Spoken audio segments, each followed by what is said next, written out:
Hi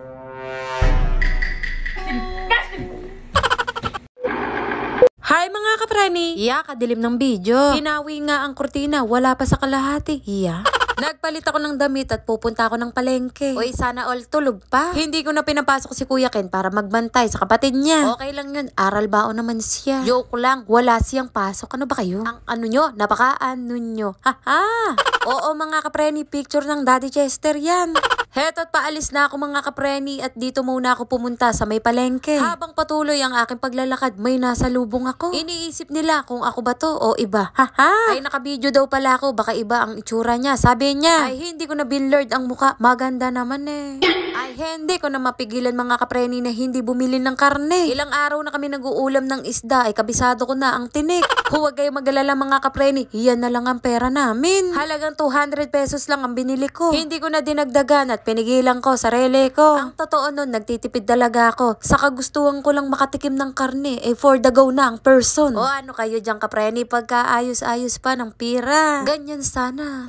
Nag-crave ako sa sinigang na baboy. Uy, mapapasana all ka na lang talaga. Abay, nag-scroll lang ako sa Facebook kapreni. Nakita ko lang yung sinigang na baboy ay nako.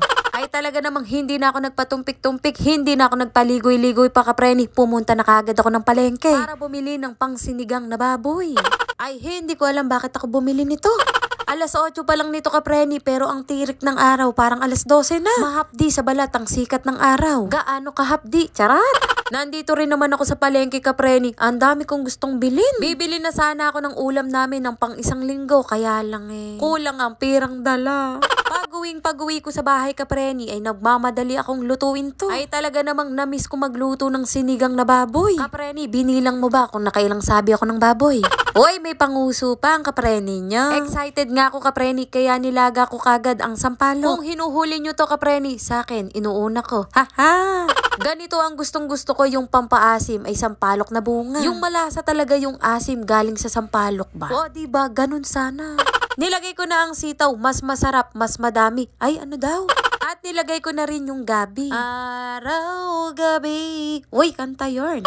At kahit may init pa to kapreni, wala akong pakialam. Basta makuha ko lahat ang katas nito. Yung asim nito kapreni. O, diba? Mas marami pa ang gulay kesa sa baboy. Medyo mura ang gulay, kaya mas madami to. Okay lang yun kapreni. Ang mahalaga, yung importante. Tapos yung nagluto ka ng ulam, pero nagreklamo ka sa presyo. Ay, hindi naman ako na-pressure, pero nasyak ako.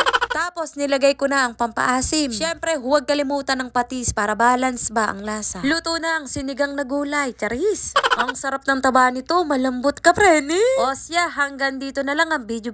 Maraming salamat sa mga nanood. Bye mga kapreni.